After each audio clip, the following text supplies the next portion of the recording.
Well, ladies and gentlemen, it's Christian Bale, Dark Knight Trilogy versus Tobey Maguire's Spider-Man Trilogy. So which are the two iconic superheroes has the superior trilogy movies? Without wasting any more time, it's time to find out.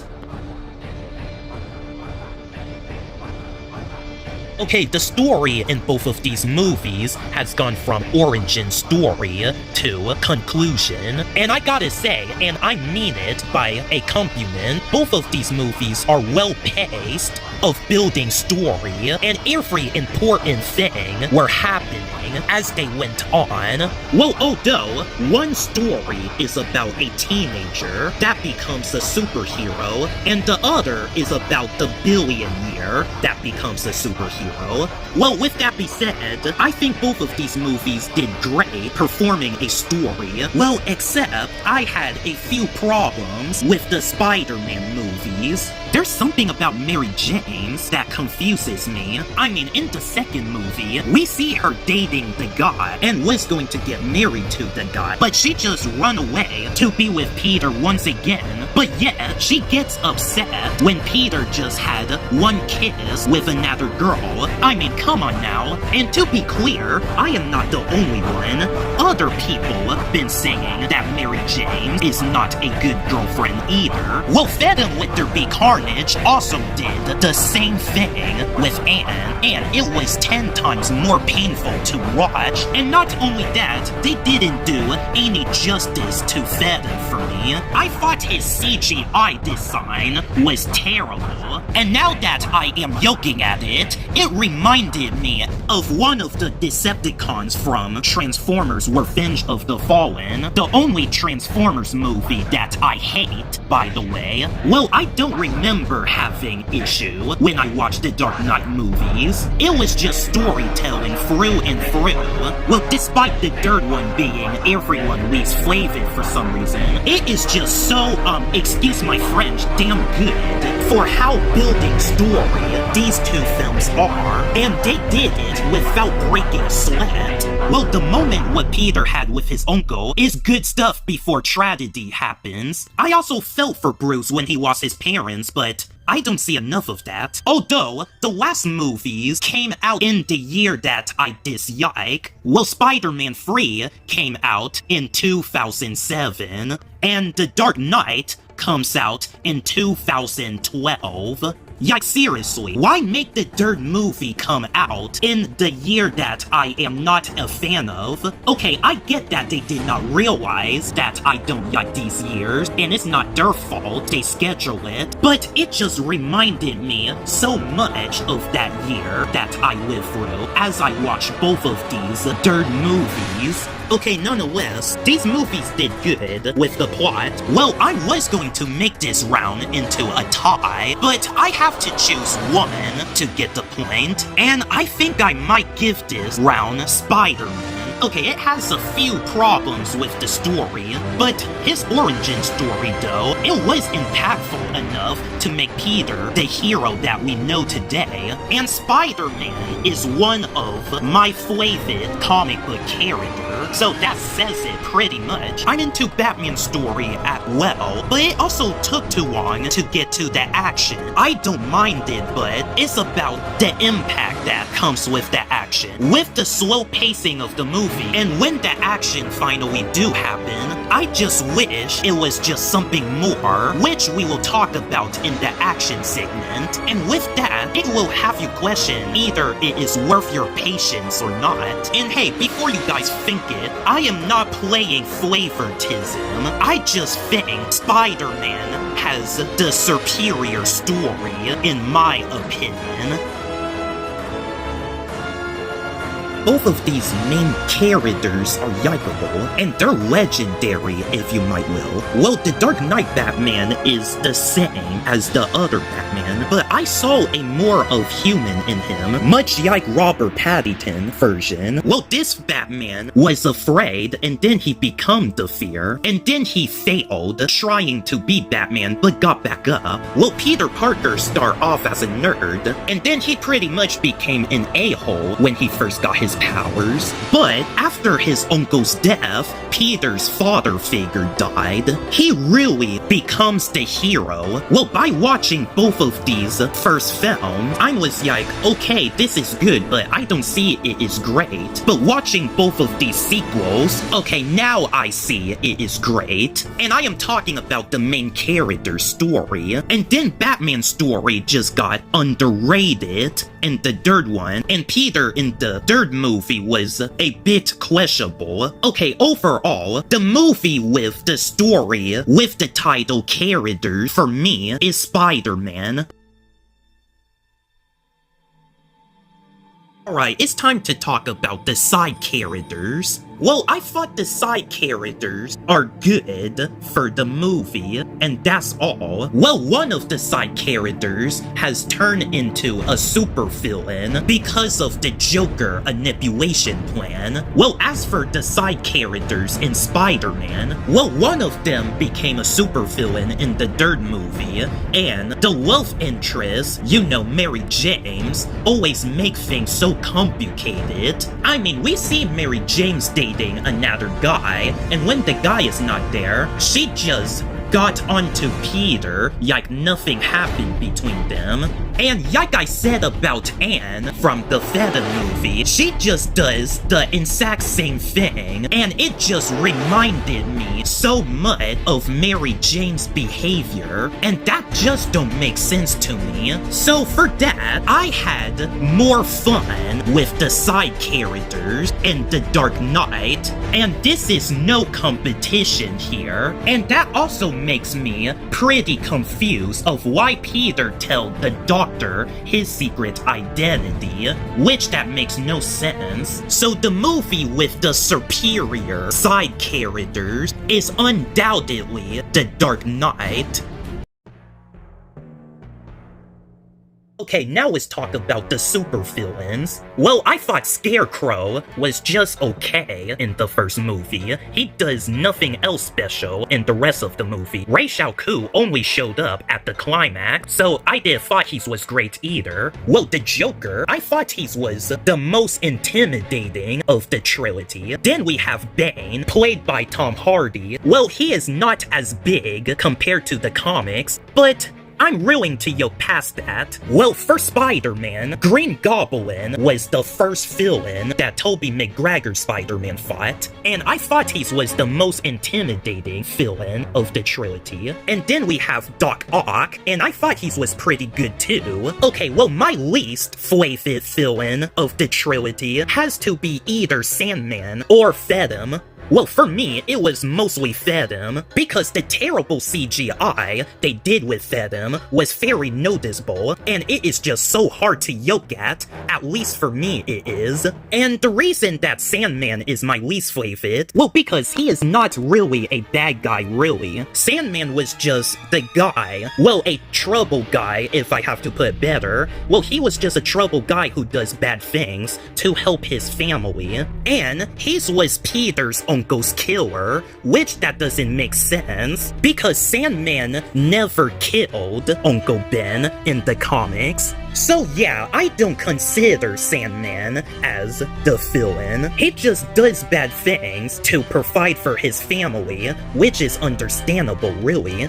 Okay, well, both of these movies has great villains. Well, except for Spider-Man 3, but still. And although they did a really good job with the Joker, like the Joker was insane. Well, if I have to choose between the Green Goblin and the Joker, I will choose the Joker undoubtedly. So, the trilogy with the superior villains for me is the Dark Knight trilogy.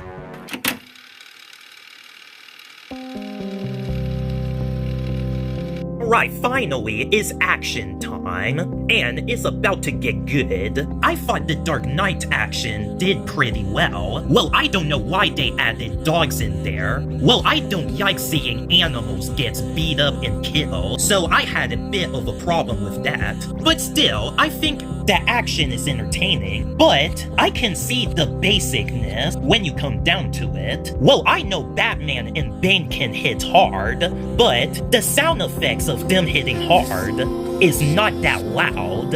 Yike, they don't have much impact of the punches being thrown hard. Yike, I can barely hear it when I was watching it. Well, the 2022 Batman movie, it has great impact of Batman hitting hard, and you can definitely hear it.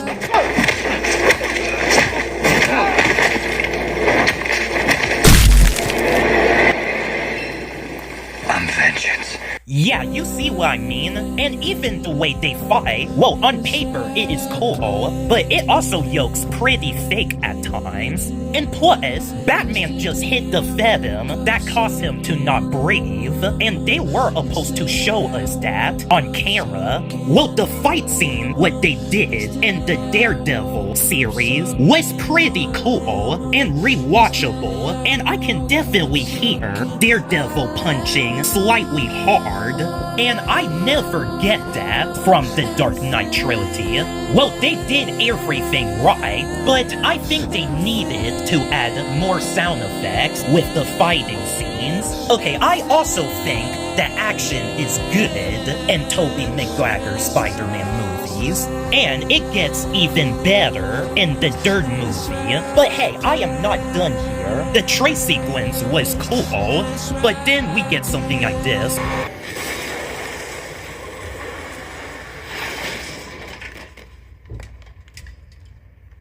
Okay, what? How Batman even tripped over his motorcycle? Okay, as a kid, I thought he was either paralyzed or put in a coma at first, but nope, he's still well and fighting like it was nothing.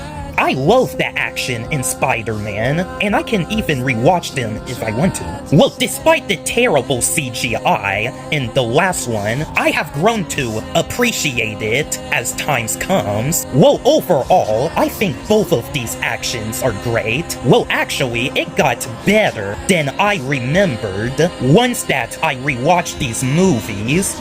But it depends what kind of action that I'm looking for. But honestly, I think both of these trilogies wins here.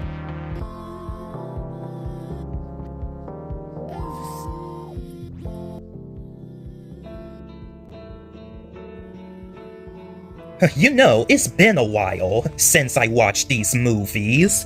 And it brings back memories too. Okay, well, The Dark Knight can be overrated at times, with people praising it, and Spider-Man is just more like a meme that everybody joke about. Like, I mean, a meme, what people praise it for. Well, although, I wish they added enough villains to make it more memorable, but then we wouldn't get any other Batman movie, wouldn't we?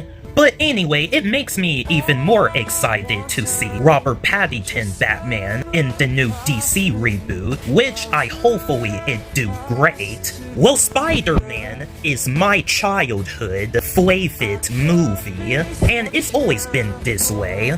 And I couldn't end the video without mentioning how good it did. Well, The Dark Knight ends with Batman sacrificing himself to save Gotham. Well, I'm not sure it was true, but it was an amazing way of conclusion. Well, for Spider-Man, it just ends with Tobey Spider-Man being with Mary Jane. And that's it.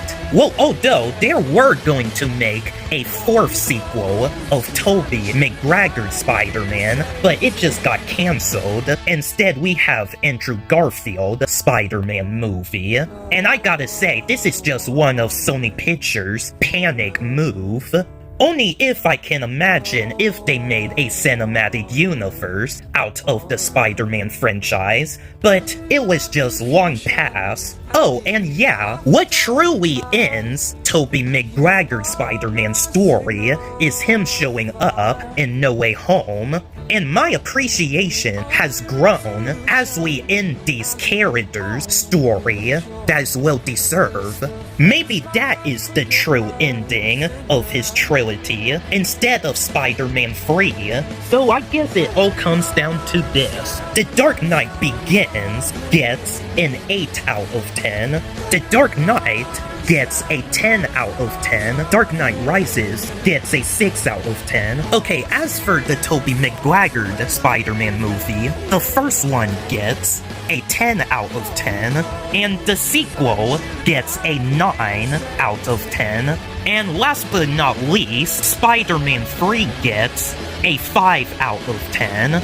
Okay, to be clear, the reason why I gave Batman Begins an 8 out of 10, and the reason why I gave Spider-Man 2 a 9 out of 10, because of the fact that Mary Jane is being so confusing, whether or not she wants to date Peter or not. Yikes, she is clearly dating another guy, and she made it so complicated when she cheated on his boyfriend with Peter. So with a uninteresting subplot about that, it also connects to a uninteresting reboot that is actually pretty good. Well, as for The Dark Knight Begins, well, I just find myself to be pretty bored when Batman defeats Scarecrow. Well, the movie is still pretty good, but it just felt so short for me, and that's where the entertainment really stopped. Okay, the reason that Spider-Man 3 is a 5 out of 10 because of Peter Parker bad boy behavior during this movie.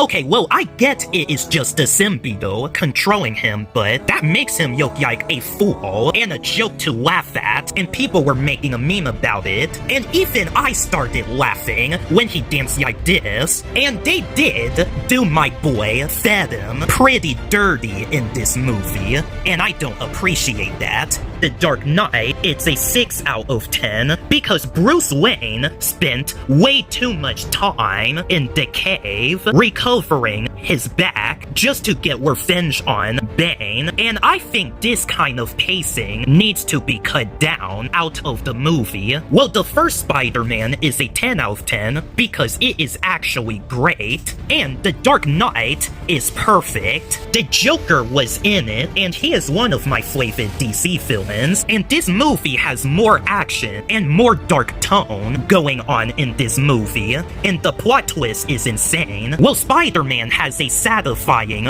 origin story that is right up there with Iron Man. Okay, in case that you're wondering which movie I like better, well, even though I'm more like a Spider-Man fan, well, I think The Dark Knight is the superior movie. But how about you? What do you think? Which movie is superior to you? My name is Isaiah Beaufort, and I will see you guys next time. Oh, and like and subscribe. Hey guys, okay, I know the video is over, but I'm doing like a separate video after the comparison video that I did. I'm going to review the movie that I just watched, which is Megan 2.0. Well, if you're not interested in the review, then be free to pause the video and stop watching it, or you just skip right to the end and then stop watching it, whatever you prefer. Now anyway, let's just get started with my quick little review. Well, you know, I have watched the first movie back in 2023, and I did not really like it that much. I thought it was a pretty weak horror movie. But the thing is that this movie was supposed to be weak just for the sequel's sake, and I just realized that when I started rewatching this movie again, when I heard that the sequel is going to have a lot of action with a horror element thrown in there. So today, when I was about done making a comparison video, I rewatched the first Megan before I went straight to the movie theater to watch the second one. But my Uber driver dropped me into the movie theater late, so I ended up missing the beginning of the film. Well, I didn't miss too much. I just got there before they wrote the title card. Yeah, so I am disappointed that I get to watch half of the movie in theaters. Well, much like I was disappointed when I watched Despicable Me 4 in theaters from last year, because I also missed the beginning of the movie, and I have to see this movie twice in theaters too, just to make a comparison video with Kung Fu Panda 4 on my old channel. And don't worry guys, I will eventually make a remaster of that. So, what do I think of Megan 2.0? Well, I kind of love it. I know, shocking, right? I mean, coming from the guy who doesn't like the first movie, and then I started to like the first movie now, since I watch it again. Like, Megan 2 was a pretty fun movie, and it is a great film to watch in theaters, which I would recommend doing that. Anyway, I would chat all day about how much I enjoyed the hell out of this movie, but like I said, it is just my quick little review, and besides, I only seen half of the movie, so once that I watch the whole thing, I might even consider making a comparison video with the first movie. Well, right after I make the Suicide Squad vs. Thunderbolts, because I see you guys had folded the Suicide Squad vs. the Thunderbolts comparison video more, so I guess I will be making that video first, but I have to watch the Thunderbolts movie first, so yeah, that's all I'm going to say. Anyway, I give Megan 2.0 a 7 out of 10, a high 7 out of 10, you may will, and like and subscribe, comment, and I see you guys next time.